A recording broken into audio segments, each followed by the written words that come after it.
ఈ కనుమ పండుగ రోజు పశు సంపద పట్ల కృతజ్ఞతతో అనేక ప్రక్రియలు మనం పాటిస్తాం.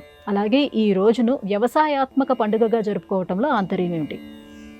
6 నెలలకు పూర్వం ఆషాఢ మాసంలో, జ్యేష్ఠ మాసంలో కూడా జ్యేష్ఠ పౌర్ణిమ అన్న పేరిట ఏరువాక అనేటటువంటి సంకల్పంతో పశువులను వ్యవసాయం నిమిత్తమై వినియోగించడం కోసం వ్యవసాయ క్షేత్రానికి తీసుకువెళ్ళిన మనం ఆషాఢ మాసములో గౌతమి గోదావరి రాకతో పొంగిపోయిన మనం 6 నెలల అనంతరం అధిక శ్రమకు గురి అయినటువంటి ఈ పశువులు ఇవన్నీ కూడా మనకు ఆహారాన్ని అందించే నిమిత్తమే విశేషమైన సహాయాన్ని మనకు అందించి ఉన్నాయి.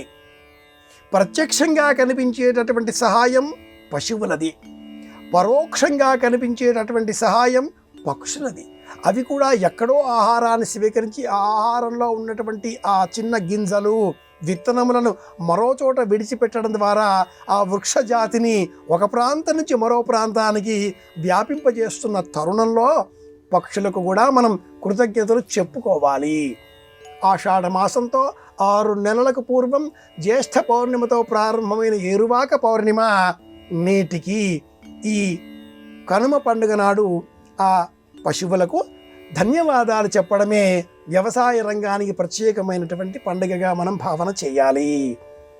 ఎవరో ఏదో చిన్న సహాయం చేస్తేనే ధన్యవాదాలు అని చెప్పే మనం 6 నెలలు ఆరుంగాలం అని చెప్తూ ఉంటారు. ఆరుంగాలం అంటే 6 నెలల కాలం ఎండ, వాన, చలి, గాలి అన్నింటినీ కూడా ఓర్చుకొని భరించి దుక్కి దున్ని రేగడి దున్ని వ్యవసాయ క్షేత్రంలో మోకాలి మంటి బురదలో ఆ పశువులు ఆ నాగలిని లాగుతూ ఉంటే వచ్చేటటువంటి శ్రమ వ్యవసాయం చేసే రైతుకు మాత్రమే తెలుసు. ఎక్కడో పాతాళంలో ఉండేటటువంటి నీటిని కపిల అన్న పేరిట, మోట అన్న పేరిట, వాగిల అన్న పేరిట ఆ నీరు బయటికి తెచ్చేటటువంటి సమయంలో మనకు ఆ పశువులు అందించిన సహాయం నిజమైన రైతుకు మాత్రమే తెలిసే అంశం. ఈనాటి కాలంలో మనకంత ఆధునికత బాగా పెరిగిపోయిన కారణంగా బోర్లు వేస్తున్నారు, చెరువులు ఉన్నాయి, కాలువలు ఉన్నాయి, నీళ్లు లభిస్తున్నాయి. కానీ నిజమైన సహాయం పశువులదే.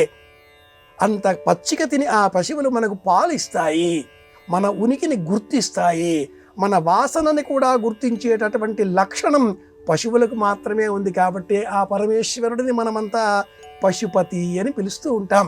అలాంటి పశుజాతికి సంబంధించి శ్రమ తీసుకున్నాం కాబట్టి వాటికై ఈ రోజున కొంత అవధానంగా, వెసులుబాటుగా, వేడుక కలిగించే నిమిత్తంగా విశ్రాంతిని ఇవ్వాలి.